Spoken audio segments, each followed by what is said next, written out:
दीपक बैज ने बीजेपी सरकार पर निशाना साधते हुए कहा है कि सरकार के काम से सिर्फ जनता ही नहीं बल्कि बीजेपी के कार्यकर्ता भी परेशान हैं और इस्तीफे दे रहे हैं। उन्होंने वन मंत्री केदार कश्यप पर हमला बोलते हुए कहा कि उनसे न जंगल संभल रहे हैं और न ही अपने कार्यकर्ता। बैज ने सोशल मीडिया पर भी पोस्ट कर आरोप लगाया कि विष्णुदेव सरकार की कार्यशैली से राज्य की जनता, युवा, किसान आक्रोशित हैं। उन्होंने आगे कहा कि उनसे वन विभाग संभल नहीं रहा है, वनों की कटाई जारी है और अब मंत्री जी से अपने कार्यकर्ता भी नहीं संभल रहे हैं।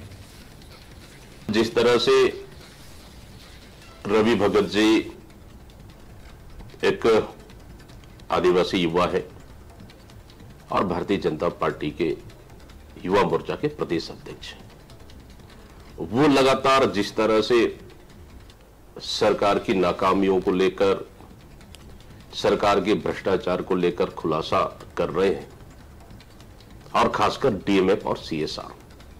रायगढ़ जिले में डीएमएफ और सीएसआर की कमी नहीं है और वो तो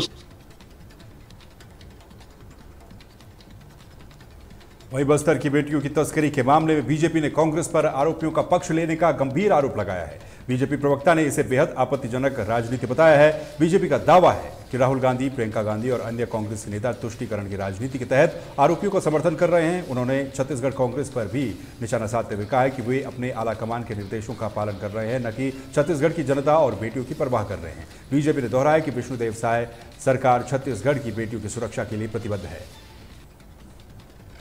वहां कांग्रेसियों छत्तीसगढ़ की बेटियों की तस्करी का जिन पर आरोप है, उनके पक्ष में आप खड़े हो रहे हैं। राहुल गांधी, प्रियंका गांधी, वेणुगोपाल जी लगातार चिट्ठियां लिख रहे हैं, सोशल मीडिया पर पोस्ट कर रहे हैं और छत्तीसगढ़ कांग्रेस भी, दीपक बैज जी भी अपनी बस्तर की बेटियों का पक्ष न लेकर के आप अपने आलाकमान के निर्देशों का पालन कर रहे हैं, उनके सुर में सुर मिला रहे हैं। यह घृणित कृत्य है। छत्तीसगढ़ की बेटियों की सुरक्षा के लिए माननीय विष्णुदेव साय जी की सरकार संकल्पित है और आज ये फिर से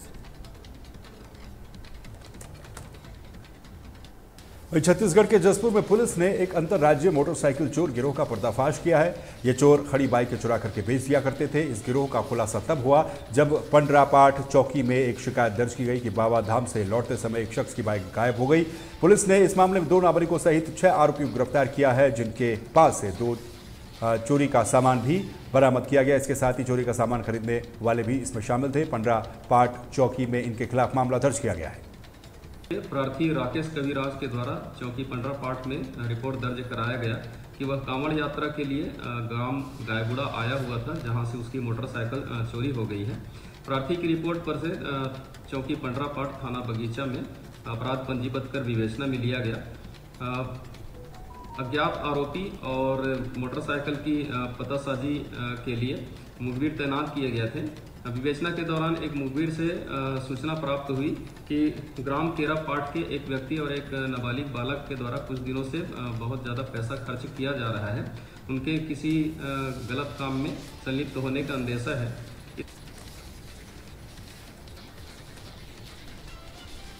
भिलाई के जामुल में स्थित अडानी एसीसी सीमेंट प्लांट के बाहर सैकड़ों मजदूरों ने पाली इंटरप्राइजेज नामक प्लेसमेंट कंपनी के खिलाफ जमकर प्रदर्शन किया। मजदूरों का आरोप है कि प्लेसमेंट कंपनी ने पिछले कई महीनों से उनका पीएफ यानी कि प्रोविडेंट फंड जमा नहीं किया है। कंपनी ने अप्रैल में पीएफ जमा करने का आश्वासन दिया था, लेकिन 3 महीने बीत जाने के बाद भी जब उनका पीएफ जमा नहीं हो पाया तो करीब 300 से ज्यादा मजदूरों ने प्लांट के गेट पर जोरदार विरोध प्रदर्शन शुरू कर दिया। प्रदर्शन के बाद ठेका प्लेसमेंट कंपनी और सीमेंट प्लांट के प्रतिनिधियों के बीच मजदूरों से चर्चा हुई। कंपनी ने जल्द ही पीएफ जमा करने का आश्वासन दिया, जिसके बाद मजदूरों का प्रदर्शन समाप्त हुआ। एसीसी कंपनी का है जो जामुल में स्थित है और ये पीएफ का मामला है। पॉल इंटरप्राइजेस नाम का ठेकेदार है, जिससे मैं खुद एक श्रमिक हूँ, मैं खुद उसमें काम करता हूँ। पिछले 8 से 9 महीने से मजदूरों को जो पेमेंट मिलता है कंपनी तो उसे दे देती है ठेकेदार को, पर ठेकेदार के द्वारा हमारे पेमेंटों को भेज देता है।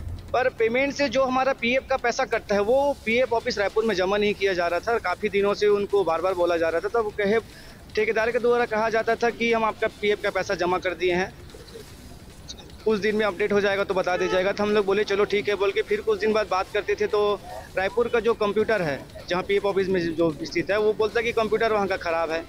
ऐसा बोलते बोलते 2-4 महीना और निकल गया। फिर बीच में प्रबंधक महोदय से भी बात हुई थी हमारी कि भाई 243 लोग हैं पॉल इंटरप्राइजेस के अंदर जो काम करते हैं, उन मजदूरों का पीएफ का पैसा तो ठेकेदार के द्वारा काटा जा रहा है, पर पीएफ।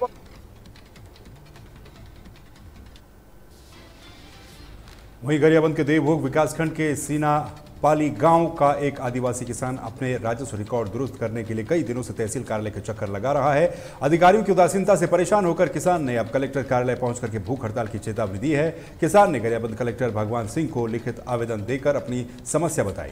जानकारी के मुताबिक कलेक्टर भगवान सिंह इस मामले पर मीडिया के सवालों से बचते हुए नजर आए। किसान का कहना है कि राजस्व रिकॉर्ड में सुधार न होने के कारण उसे भारी परेशानियों का सामना करना पड़ रहा है। जमीन का जो था आदिवासी बेच के तो 170 के अंतर्गत विभाग अधिकारी देवभोग में अपना दर्ज हासिल किया और अधिकार दूसरी करने के नाम से तहसीलदार और पटवारी 3 तारीख को मेरा आदेश हुआ। अभी तक आना जाना करके परेशानी में डाल आज कलेक्टर आज मैं कलेक्टर महोदय को गया हूँ, तो उसके ऊपर क्या करेंगे। तो अगर मांग आपकी समस्या का समाधान नहीं होता तो क्या करेंगे? मैं भूख हड़ताल में बैठूंगा, सब पूरा परिवार आके। कहाँ बैठेंगे? और तहसील कार्यालय में। कितना एकड़ जमीन है? अभी जो अब वहाँ है 10-11 एकड़ का है। क्या नाम है आपका? कंवर सिंह माझी।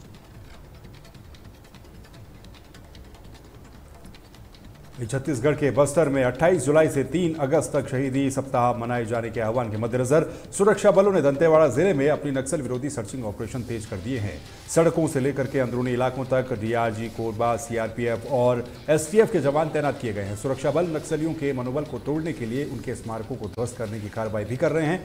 सीआरपीएफ के साथ साथ जिला पुलिस बल भी इस सघन सर्चिंग अभियान में शामिल हो चुका है। दंतेवाड़ा जिले में अब सर्चिंग के दौरान 3 नक्सली स्मारकों को नष्ट किया जा चुका है।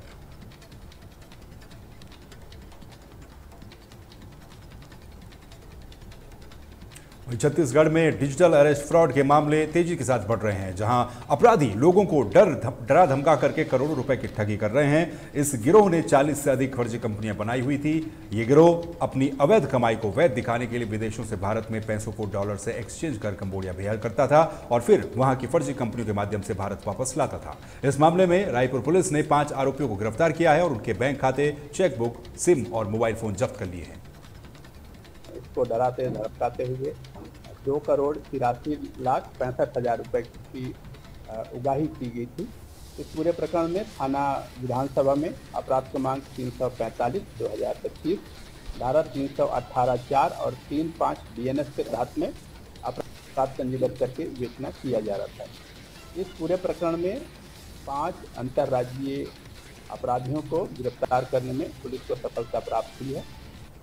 इनके कब्जे से बहुत सारे बैंक अकाउंट के डिटेल, बहुत सारे इनके पासबुक, चेकबुक, मोबाइल और मोबाइल के सिम बरामद किए गए। साथ ही साथ इस पूरे प्रकरण में जो अपना उगाही किए गए हुए थे 2,83,65,000, उसमें से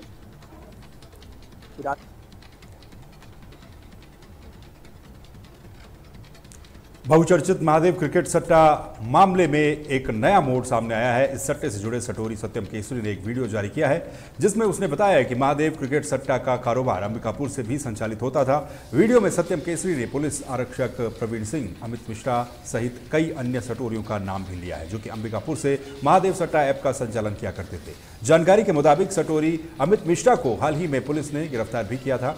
सत्यम केसरी के वीडियो सामने आने के बाद पुलिस महकमे में भी हड़कंप मचा हुआ और पुलिस बल सत्यम केसरी और दीप सिन्हा की तलाश में जुट चुकी है। एक वीडियो जो है वो पुलिस के संज्ञान में आया है, जिसमें कि एक आरक्षक के ऊपर में कुछ आरोप जो है वीडियो देने वाले ने लगाए हैं। उक्त संबंध में पुलिस जो है वो जांच करेगी और उसमें जो भी कार्रवाई होगी वो उसके आधार पर। वहीं पूर्व मंत्री अमरजीत भगत ने मैनपाट के हाथी प्रभावित इलाकों का दौरा किया। उन्होंने हाथियों के द्वारा तोड़े गए मकानों का मुआयना भी किया और ग्रामीणों को जल्द ही मुआवजा दिलाने का आश्वासन दिया। पूर्व मंत्री अपने पुराने अंदाज में बरसात के पानी के बीच ग्रामीणों से बातचीत करते हुए दिखे। उन्होंने पहाड़ी कोरबा बस्ती पहुंचकर लोगों को टॉर्च भी वितरित की। साथ ही उन्होंने वन विभाग को मुआवजा देने के निर्देश भी दिए हैं। इस दौरान उन्होंने ग्रामीणों की समस्याओं को सुना और उन्हें आश्वासन दिया कि उनकी बात प्रशासन तक पहुंचाई जाएगी। कनराजा गांव में हम लोग हैं और इधर से मैं 20 साल तक इधर का प्रतिनिधित्व किया। इधर से विधायक भी रहा और मंत्री भी बना था। मेरे समय में जब हाथी का आमद रफत होता था तो यहाँ विभागीय अमला मुस्तैद रहता था। वन विभाग के अधिकारी कर्मचारी यहाँ पर डटे रहते थे, राजस्व विभाग के अधिकारी रहते थे, पुलिस विभाग के। उनके बीच में जागरूकता फैलाया जाता था कैसे बचना है और अगर हाथी आ जाए तो कहाँ पर रहना है, सब रहने।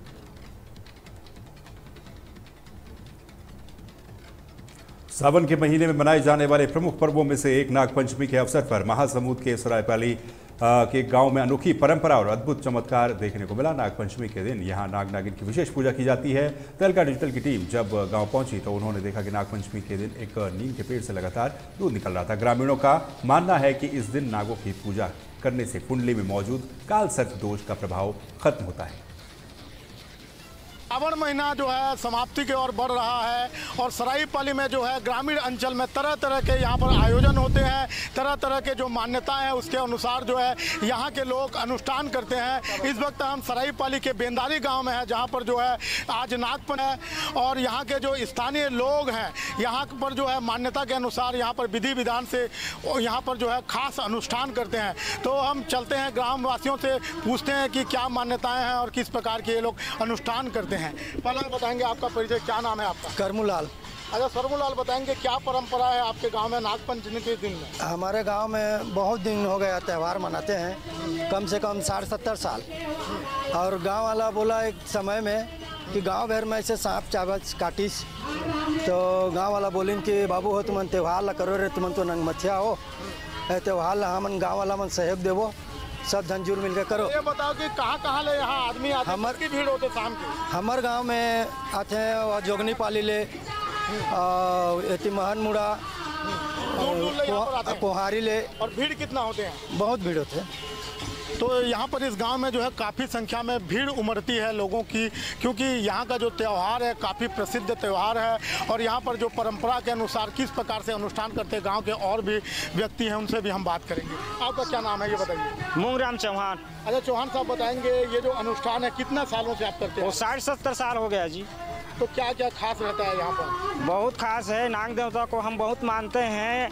हमारे गांव में 2-4 लोगों को भी काटा था, इसीलिए हमारे गांव वालों ने बोले कि मनाओ, तुम लोग तो गत खिया खाए हो, नागमत सीखे हो, तो हम भी सहयोग करेंगे। इसीलिए हम मना रहे हैं 60-70 साल से। हमारे पिताजी लोग भी मनाए हैं, उनके बाद हम आ रहे हैं। वर्तमान में हम आते हैं और बहुत दूर दूर से आ रहे हैं, आस पास के 10-12 गांव से आ रहे हैं देखने के लिए। अच्छा आप बताइए किस प्रकार के यहाँ पर अनुष्ठान होते हैं, किस प्रकार के क्या त्यौहार है, क्या मान्यता है यहाँ पर? यहाँ नाग नागिन तो बहुत साल मनाते हैं जी। और बीच में ऐसे सांप काट दिया था 2-4 आदमी को, तो इसमें गाँव वाले बोले कि ये नाग पंचमी है जो इसको मानो, और तुम लोग तो सब मतलब विद्या सीखे हो, नाग पंचमी पहले युग ले करत आते हैं, जैसे कि बोले नहीं तो गांव वाला तो आप सब मिलजुल के करथन, गाँव वाला भी सहयोग देते हैं और बहुत अच्छा होते जी। तो आप देख सकते हैं कि यहाँ पर जो है ग्रामीण काफ़ी हर्षोल्लास के साथ जो है नाग पंचमी का इस त्यौहार को मनाते हैं। खास परंपरा है यहाँ की और यहाँ पर दूर दूर से जो है ग्रामीण इलाकों से और शहरी इलाकों से लोग यहाँ पर पहुँचते हैं। खास बात यह है कि गाँव में जो है कई व्यक्तियों को सांप काटा था, जिसको लेकर जो है ग्रामीण जो है।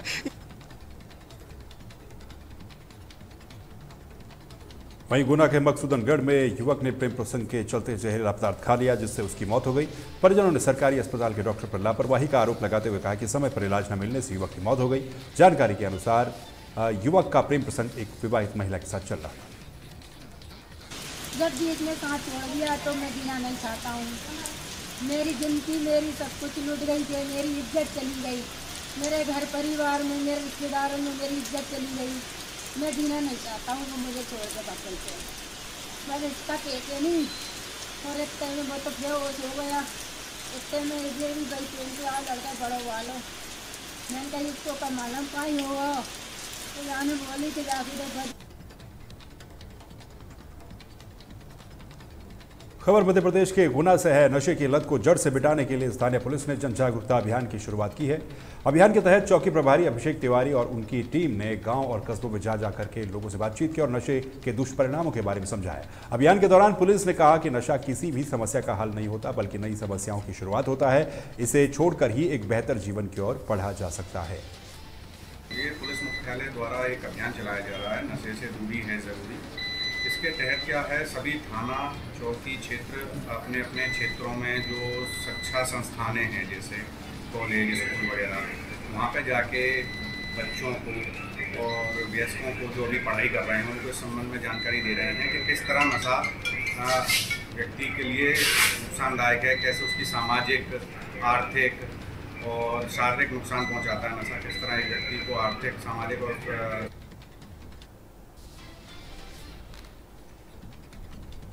उज्जैन में नागपंचमी के अवसर पर महाकालेश्वर मंदिर के शीर्ष पर स्थित नागचंद्रेश्वर मंदिर के द्वार परंपरा अनुसार रात 12 बजे खोल दिए गए। ये मंदिर साल में सिर्फ 24 घंटे के लिए खुलता है। महानिर्वाणी अखाड़े के महंतों ने पूजा अर्चना की, जिसके बाद रात से यहां पर श्रद्धालुओं की लंबी कतारें दर्शन के लिए उमड़ पड़ी। प्रशासन ने सुरक्षा और भक्तों की सुविधा के लिए बैरिकेड्स लगाए हैं। साथ ही सीसीटीवी और ड्रोन कैमरों के माध्यम से भी निगरानी रखी जा रही है। नागचंद्रेश्वर का ये जो विग्रह है भगवान महाकाल के मंदिर में तृतीय तल पर स्थापित है और वर्ष में एक दिन के लिए भगवान नागचंद्रेश्वर के पट खुले जाते हैं। सभी श्रद्धालुओं को दर्शन देने के लिए भगवान नागचंद्रेश्वर वहाँ पर प्रकट होते हैं।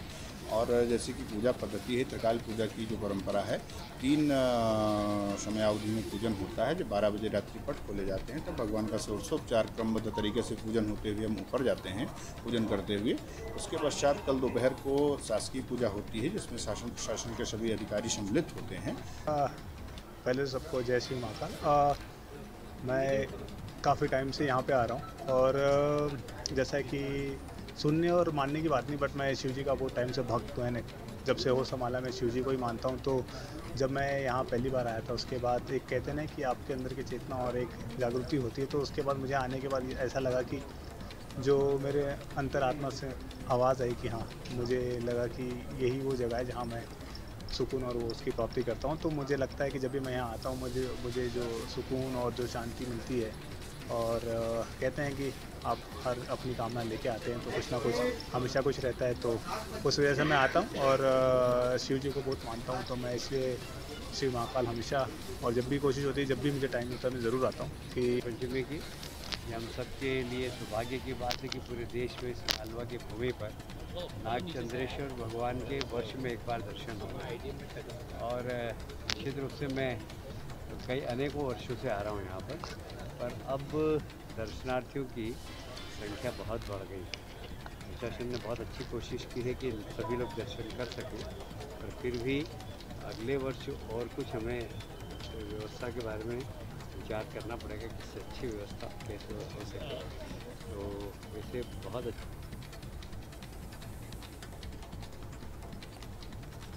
मध्य प्रदेश और छत्तीसगढ़ की खबरों में फिलहाल के लिए बस इतना ही। बाकी खबरों के लिए आप देखते रहिए तहलका डिजिटल। नमस्कार।